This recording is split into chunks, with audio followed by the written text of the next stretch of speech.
पाकिस्तान और Scotland under 19 टीमों के दरमियान क्रूशल मैच जारी है। पाकिस्तान के लिए आगे बढ़ने के लिए बड़ा क्रूशल मैच है। पाकिस्तान ने टॉस जीत के पहले बॉलिंग करने का फैसला किया था और स्कॉटलैंड को 187 रन पर पवेलियन भेज दिया। इस तरह पाकिस्तान को इस मैच को जीतने के लिए 188 रन दरकार होंगे। Let's hope our batting order does better today as compared to what they did in the previous match, क्योंकि पाकिस्तान को पिछले मैच में शिकस्त हुई थी और पाकिस्तानी बैटिंग लाइन में 210 रन का हदफ चेज नहीं कर पाई थी। सिकंदर बख्त हमारे साथ मौजूद हैं along with the other two experts. Siku भाई आपकी तरफ आऊँगा, बॉलिंग पर ज़रा आपका मैं पॉइंट ऑफ व्यू शामिल कर लूँ। सिकू भाई, वंस अगेन अच्छी बॉलिंग परफॉर्मेंस थी आपकी, बट राशिद भाई की बात भी सही है कि अगर आपने अच्छी बॉलिंग की होती तो 150 से ऊपर नहीं बनाने देते आप। क्या इसमें थोड़ा सा बॉलर्स को यूटिलाइज करने का मसला आ गया? बिकॉज 29वें ओवर तक हमने 6 विकेट्स हासिल कर ली थी, उसके बाद तकरीबन 65 रन की पार्टनरशिप लगी है। डिस्ट्रीब्यूशन किस किस्म की हुई है ये मैं कह नहीं सकता, इसलिए कि मैं किसी और प्रोग्राम में लगा हुआ था तो मैंने पूरे बैठ के देखा नहीं है। तो बॉल टू बॉल नहीं मैच में भी यही तो पिछले मैच में भी इसी तरह के कुछ इश्यूज थे कि जैसे मैंने कहा था ना कि पिच के शुरू होते ही मुझे महसूस हुआ था कि यहाँ स्पिनर्स आ जाने चाहिए। तो इनिशियली जब जो पहला पावर प्ले चल रहा था उसमें स्पिनर आ सकता था, उन्होंने आकर बैट्समैनों को तंग भी किया है। तो कप्तानी का मैं कह नहीं सकता, फरहान ने बैटिंग तो बहुत अच्छी की थी मगर कप्तानी में हो सकता है उसमें कुछ इशू आ रहे हो। मगर 188 इतना बड़ा स्कोर नहीं है। जो मुझे डर लगता है, जो मैं हमेशा बात करता हूँ, वो ये है कि अगर आप एक प्लेयर पे डिपेंड करते हैं। इनिशियली जब आप प्रोग्राम शुरू किया तो आपने मिनास का जिक्र किया कि समीर मिनास, तो हर चीज आप उसके ऊपर ना डालें ना, तो वो प्रॉब्लम हो जाती है। जब वो एक लड़का फेल होता है तो सब गिर जाते हैं। तो अब ये एक बहुत बड़ा फैक्टर है। अब हमें देखना है कि दूसरे किस किस्म की कंट्रीब्यूट करते हैं। बॉलिंग ने सही कर दिया और अब देखते हैं कि ये 186 जो बहुत 188 जो बहुत इंपॉर्टेंट है हमारे लिए, ये कर पाते हैं कि नहीं कर पाते, उनकी बॉलिंग अटैक कैसा है ये देखना पड़ेगा। बिल्कुल डू और डाई मैच है पाकिस्तान के लिए आज। लेट्स नॉट फॉरगेट जिम्बाब्वे में मौसम थोड़ा सा वॉलेटाइल है, कभी बारिश हो रही है, कभी रुक रही है, कभी मैचेस हो रहे हैं, कभी नहीं हो रहे हैं। So we got to keep an eye on that too. Rashid भाई, हम ना चाहते हुए भी समीर मिनास की तरफ देख रहे हैं ना राशिद भाई, बिकॉज रिसेंट टाइम्स में जितने भी मैचेस आपने जीते हैं वो समीर मिनास की इंडिविजुअल ब्रिलियंस की वजह से जीते हैं। हम उस्मान खान का जिक्र ज़रूर करते हैं, बट एशिया कप से लेकर अब तक बहुत ज़्यादा ऑफ कलर नज़र आए हैं उस्मान खान। पेस नहीं कर पाते अपनी इनिंग्स को, बिल्ड नहीं कर पाते अपनी इनिंग्स को, फंसे हुए नज़र आते हैं। और उसके अलावा और भी कोई बैट्समैन ऐसा है नहीं जो आपके लिए हाथ उठाए और कहे कि जी मैं अपनी टीम के लिए खड़ा हूँगा। हाँ, पिछले मैच में फरहान यूसुफ ने 65 रन ज़रूर बनाए थे, बट सिग्निफिकेंस नहीं थी उसकी because we lost the match. No doubt Sameer Minhas ने जिस तरह से सेंचुरीज की हैं लास्ट 2-3 मंथ में 3 सेंचुरीज की हैं, तो बहुत डिपेंड किया जा रहा है। लेकिन उस्मान खान भी अच्छे प्लेयर हैं, परफॉर्मेंस होती है नहीं होती, लेकिन डिपेंड कर सकते हैं उनके। फरहान यूसुफ की बात की आपने, लास्ट इनिंग अच्छी खेली उसने।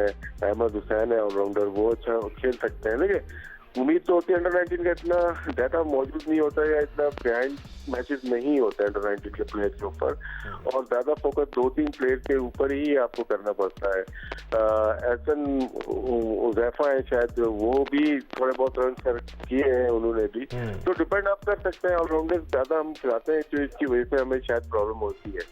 लेकिन फिर भी यही बात है कि आज के मैच की जो बात है बहुत इम्पोर्टेंट है इस मैच की, और समीर करे या उस्मान, हमें मैच जीतना है। हम इतनी हाइप एक इंडिविजुअल की बना देते हैं ना कि हम समझते हैं बस ऑल इन ऑल यही हमें जिताएगा और यही हमें हरवाएगा, और बहुत ज्यादा फोकस हम 1-2 प्लेयर पे चले जाते हैं। लेकिन हमें फोकस दूसरे प्लेयर पे भी करना चाहिए, और मैनेजमेंट कर रही होगी, उस पर काम कर रही होगी, कर रहे होंगे कि मिडिल ऑर्डर भी रन करेंगे। उम्मीद है कि चेज करें, चाहे समीर करे या उस्मान या हुज़ैफा। जब राशिद भाई ये कह रहे हैं ना कि हम एक्सपेक्ट करते हैं, तो उसमें ना टीम मैनेजमेंट शामिल है ना हम लोग शामिल हैं, हम फैंस की बात कर रहे होते हैं। ऑन द होल जनरली हम सब मिलकर किसी एक प्लेयर से बहुत ज़्यादा एक्सपेक्टेशंस बांध लेते हैं। बट राशिद भाई, हमने इस शो पे भी बात की, अहमद मैं आपकी तरफ आऊँगा, कि हम चाहते हैं दीगर बैटर्स अहमद अच्छा परफॉर्म करें और अपना हाथ खड़ा करें कि जी हम अपनी टीम के लिए विनिंग परफॉर्मेंसेस देंगे। हाँ, देयर हैव बीन कैमियोज। आज थोड़ी सी तब्दीली हम देख रहे हैं, अली हसन बलोच को आज टीम में शामिल किया गया है और वो ओपन करने आ रहे हैं समीर मिन्हास के साथ। सो टीम मैनेजमेंट ऐसा लगता है अहमद कि सोच रही है कि कुछ नया कॉम्बो बनाया जाए और एक ऐसा कॉम्बो बनाया जाए जो सेटल्ड होकर पाकिस्तान के लिए बड़ी इनिंग्स खेल पाए। दानिश भाई, ये कॉम्बो जो है ना, ये पहले बनते हैं यार। ये पाकिस्तान की कॉम्बिनेशन है जो टूर्नामेंट के अंदर बन जाते हैं। हमें तो यही समझ नहीं आती कि एक मैच आपने, अब आपका जो ओपनर है ये बच्चों को तो पैगाम या गेम स्टाइल जो है मैनेजमेंट बताती है, राइट? क्योंकि जब कोई टूर्नामेंट जीत जाते हैं तो मैनेजमेंट की वाह-वाह हो रही होती है, प्लेयर का तो किसी का एक आधे के अलावा नाम भी नहीं लिया, राइट? तो उसके बाद आपने ये नोट किया होगा कि अच्छा खासा मॉइस्चर था, स्विंग बाउंस था इंग्लैंड के खिलाफ। आपके जो ओपनर आए थे वो पहले ओवर में टांग खोल के हिट मारने जा रहे थे। तो ये कहाँ से जो है ना ये चीजें आई थी? और उसके बाद जो है ना, क्या अगर वो इसी तरह ही खेलते थे तो क्या इन्होंने पहले कोई चीज डिसाइड करके नहीं रखी हुई थी कि यार हमारा ये कॉम्बिनेशन होगा, हम इसके साथ जाएंगे? आप जब टूर्नामेंट के आप अंदर चले गए, आप पहला मैच हार के ही पैनिक बटन आपने दबा दिया, आपने वो कॉम्बिनेशन तोड़ दिया है, तो यही कहाँ पे होता है? ये अहमद, सिर्फ आपको, हाँ जी, मैं थोड़ा सा इंटरवीन कर सकता हूँ? ये जो आप बात कर रहे हैं 100% दुरुस्त बात है, बट एशिया कप में भी हमने देखा टीम मैनेजमेंट कोशिश ज़रूर कर रही थी, ओपनिंग जोड़ी को तब्दील कर रही थी। एक मैच में हमने हमजा ज़हूर को ओपन आते हुए देखा, अली हसन बलोच को ओपनर के तौर पर ट्राई किया गया, उस्मान खान को ओपन कराया गया, फिर उनको नंबर 3 पे खिलाया गया। So they been trying their best के कुछ ट्वीक किया जाए। इतने मैचेस इस टीम ने खेले नहीं Ahmed. I guess that's where the fault lies. नहीं, मेरा कहने का मकसद ये है कि अगर तो कोई आपको क्रिकेटर उठा के ये कह देता है कि आप टूर्नामेंट के अंदर पहला मैच हार के चेंज कर रहे हैं, ठीक है, तो मुझे उसके सामने बिठा दें। कहीं दुनिया बहान में नहीं होता कि आपका एक आधी दफा जब चीजें चल जाती हैं, फॉर एग्जांपल अगर इट वर्क एक आधी दफा, इट डजंट मीन कि ये दोबारा काम करेगा, बिकॉज ये कोचिंग मैनुअल के खिलाफ है, कॉम्बिनेशन के खिलाफ है। क्यों फिर ये कहा जाता है कि अपनी प्रेपरेशन 1 साल या 6 महीने पहले से स्टार्ट हो जानी चाहिए? अगर टूर्नामेंट के अंदर ही आपने ट्वीक्स करने हैं जाके, तो फिर तो ये होना ही नहीं चाहिए कि प्रेपरेशन या कॉम्बिनेशन तैयार हो।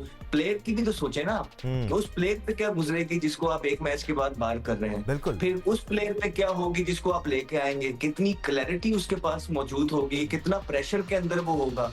आपने तो इतने बड़े इवेंट के अंदर लोगों को प्रेशर में नहीं डालना है, जितना हो सके प्रेशर से बाहर करना है। तो ये एक मैच जीत के हार के जब आप ट्वीक स्टार्ट करते हैं, टीम के अंदर तब्दीलियां स्टार्ट करते हैं, तो उससे प्लेयर के रिदम में, प्लेयर के कॉन्फिडेंस में, प्लेयर अंडर प्रेशर खेलता है और इसका सारा इफेक्ट जो है टीम पे पड़ता है। So I don't think it's a correct way जिस तरह सरफराज की टीम मैनेजमेंट जो है इसको लेके चल रही है। Hopefully it works, but coaching manual के या एक टीम प्रेपरेशन के ये चीज बिल्कुल अगेंस्ट है कि आप टूर्नामेंट का एक मैच हार के पैनिक बटन ऑन कर दें और फिर ड्रेसिंग रूम से, फिर जब डग आउट से जब आवाजें भी आ रही होती है ना, ये चीजें बड़ा मैटर करती हैं। जब तक आप जीत रहे होते हैं तब तक ये आवाजें अच्छी लग रही होती हैं, जैसे ही अंडर प्रेशर आपकी ये फिर आवाजें आती हैं, तो प्लेयर, जिस तरह परसों मैंने आपको एक स्टोरी बताई थी कि एक आवाज आई वो मुझे आउट करवा गई, हालांकि मेरे बारे में ये कहा जाता है कि 8 कमबैक्स है और मेंटली बड़ा स्ट्रांग हूँ, ठीक।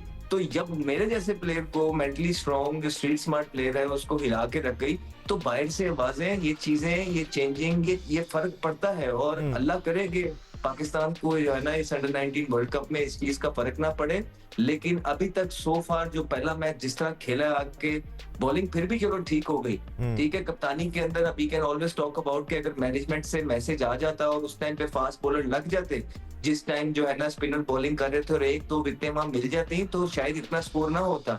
इसी तरह जिस तरह राशिद भाई ने कहा है कि आज भी 150 के नीचे नीचे इस टीम को पकड़ लेना चाहिए था। और कंडीशन जिस तरह की यहाँ पे होती है जिम्बाब्वे के अंदर, जब आप 180-90 चेस कर रहे होते हो, स्कोर बोर्ड लगा होता है, पिच मुश्किल होते हैं, तो यहाँ पे इतना एक्सपीरियंस भी नहीं होता कि वो कंडीशन को कोप कर सके। और वहां पे एकदम जब प्रेशर में आते हो तो नर्व्स रह जाती हैं। सो कहने का मकसद ये है कि बच्चों के लिए आसानी पैदा करनी है, ना कि मुश्किलात पैदा करें, क्योंकि आपके पास इतना एक्सपीरियंस है यार, क्या बात कर